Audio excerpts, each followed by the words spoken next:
Soc Leonor Encarnación Sala, me coneixen com a Nora del Calcinar i he vingut a parlar sobre les meves vivències com a dona. Jo vaig ser nascuda en l'any 50 i en una família que davant de mi n'hi havia 4 homes, perquè en ma casa han sigut 4 germans i jo la més xocoteta. En certa manera, m'ha valgut el sobreposar-me, el superar-me i el valorar el que és ser una dona. Ma mare era una persona que des dels 10 anys estava sorda completament per una meningitis. En aquell entonces ella se va sobreposar molt perquè va estar en una casa que els propietaris eren mestres i ella se va superar molt. Jo vaig començar, com tots en aquella època, necessitàvem treballar d'alguna manera i a lo que ens eixia començàvem. A mi me va eixir la proposició d'estar en una tenda de moda, de roba i de tot, i en aquest concepte a mi me va valdre, o m'ha valgut molt, la relació amb les persones. Què ha significat? El poder-te relacionar amb tota classe de gent i no voler tapocar al concepte d'emprendre qualsevol cosa. En aquest concepte, quan jo me vaig casar, en la família del meu marit hi havia una empresa que seria el Calcinar i el meu marit va començar a voler fer un sistema diferent a lo que significava viure del Calcinar, perquè entonces la gent anava per una barcelleta de calç a l'obra o per lo que fora i no se feia altra cosa. Però ell va veure en el món que la calç, quan la posaves en una bolsa de plàstic, la calç viva s'aguantava i a partir d'ahir va veure que podia fer que en pasta també se pogués aguantar. Això què va fer? Que ell necessitava alguna persona que li ajudara i jo en aquell entonces treballava en ultramarinos i en aquest moment donat vam valorar el que pogueren tindre personal allegat o anar-hi a treballar. Simplement és que a partir d'ahir estem treballant, però per circumstàncies de l'evolució de la vida, el que és la calç se minusvalora.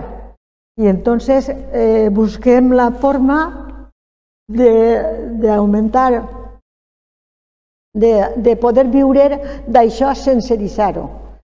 Per això, simplement el meu marit compagina el Calcinar en el treballar fora d'ell, en època de baixa, ell se'n va a lo que se diu l'horta i jo me quedé com a empresa.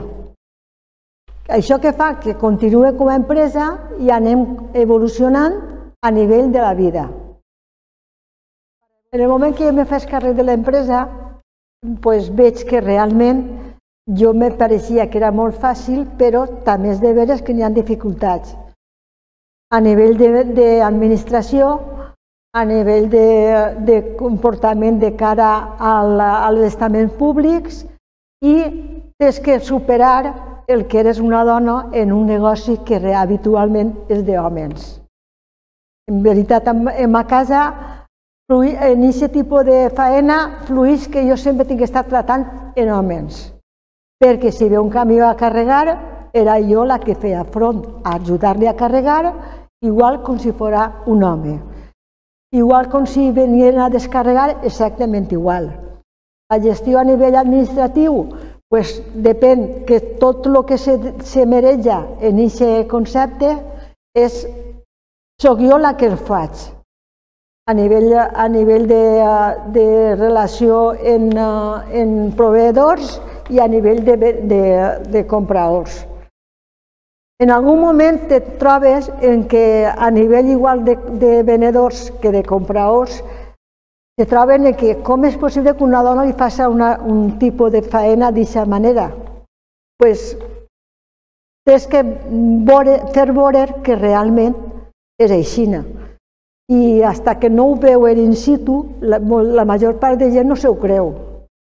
Què passa? Que passen els temps i a mesura que anem evolucionant quasi troben més normal el que jo faig, però costa i te sents un poc discriminar, però què passa? Que la determinació que tens de cara a aquestes persones que veuen que no t'amilanes, que eres tu la que superes aquestes coses, va valorant-te i va mirant-te com una altra persona, com una empresària normal i corrent. Sempre n'hi ha algú que te vol menysvalorar en aquest aspecte, però tu eres la que tens que superar aquest concepte per a no trobar-te en els passos canviats. Sempre tens que anar per damunt. Les dones tinguem aquest problema o l'han tingut, quizás avui menys. Quizás avui és quan menys problemes puguin tindre les dones. Realment, jo aconsello a tota la gent que siguin elles els que valoren, els que sàpien valorar les seues coses. Més que esperar a que una altra persona t'ho valori. Eres tu la que tens que valorar. Això és el que jo crec que és en la vida d'una dona.